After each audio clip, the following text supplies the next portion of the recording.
Saudi अरब America का F-35 विड़ाक जहाज़ ऐं 300 टैंक ख़रीद कंदो। ट्रंप दिफ़ाई पैकेज जी मंज़ूरी ॾेई छॾी। सऊदी अरब सां तवानाई AI ऐं ॿियनि अहम शोबनि में याददाश्तुनि ते बि सयूं।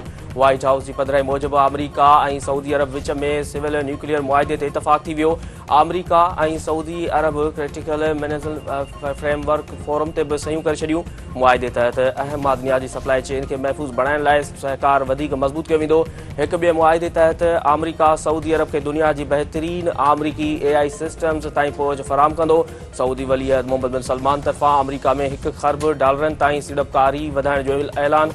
अमरीकी सदर जो चवणु आहे त सऊदी अरब जे $600 अरब जी सीड़पकारी जे वाइदे ते भली कार कनि था।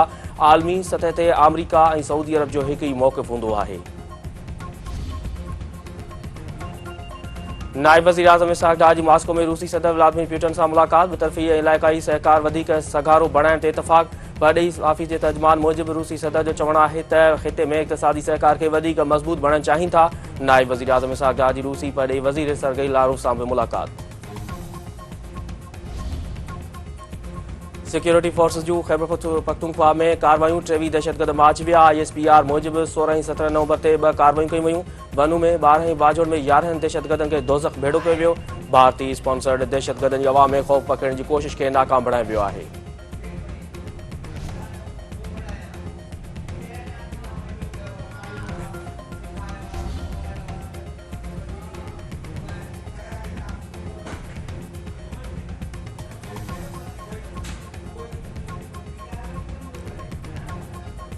भारत के हक़ जी जंग खां पोइ हाणे कश्मीर में भी शिकस्त ॾींदासीं। पाकिस्तान जो स्टेटस दुनिया साम्हूं आहे। मोदी दुनिया में मोह लिकाए घुमी रहियो आहे।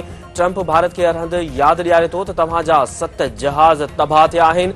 आज़ाद कश्मीर जी क़िस्मत जो फ़ैसिलो हाणे बंदि कमर में न थींदो। PP आज़ाद कश्मीर जी कमज़ोर हुकूमत न हलाईंदी। सियासत खे बहाल कयो वेंदो। PTI बानीदो दौर में आज़ाद कश्मीर में PP जे मैंडेट ते धाड़ो हंयो वियो। कश्मीर ऐं पीपल्स पार्टी विच में 3 नसुलनि जो रिश्तो आहे। शहीद बेनज़ीर भुट्टो आज़ाद कश्मीर जी आज़ादी जी तहरीक जी नुमाइंदगी कई। आज़ाद कश्मीर खे वफ़ाक़ी हुकूमत खां हक़ ॾियारिया वेंदा। माज़ी जे फ़ैसिलनि सबबि आज़ाद कश्मीर में ख़ाल पैदा थियो। PP chairman Bilawal Bhutto Zardari.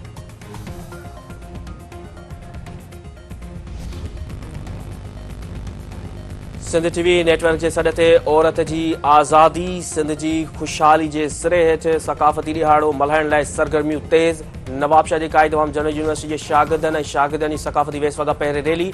जाम साहिब वेझो सक़ाफ़ती तक़रीब, घोड़नि जी डोड़, मलाखड़ो ऐं कोॾी कोॾी जा मुक़ाबिला।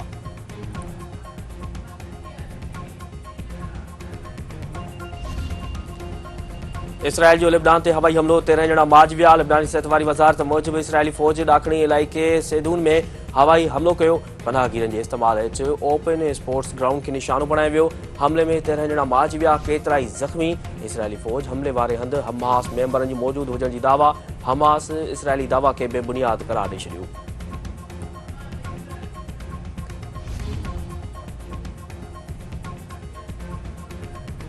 ऐं 3 मुल्की सीरीज़ जी पहिरीं मैच में पाकिस्तान ज़िम्बाब्वे खे 5 विकेटुनि सां शिकस्त ॾेई छॾी। क़ौमी टीम ज़िम्बाब्वे तरफ़ां मिलियल 148 रन्सुनि जो हदफ़ 5 विकेटुनि जे नुक़सान ते आख़िरी ओवर में हासिल कयो। साहिब अयूब 22, उस्मान खान 37 ऐं साहिबज़ादा फरहान 16 रन्सूं ठाहियूं।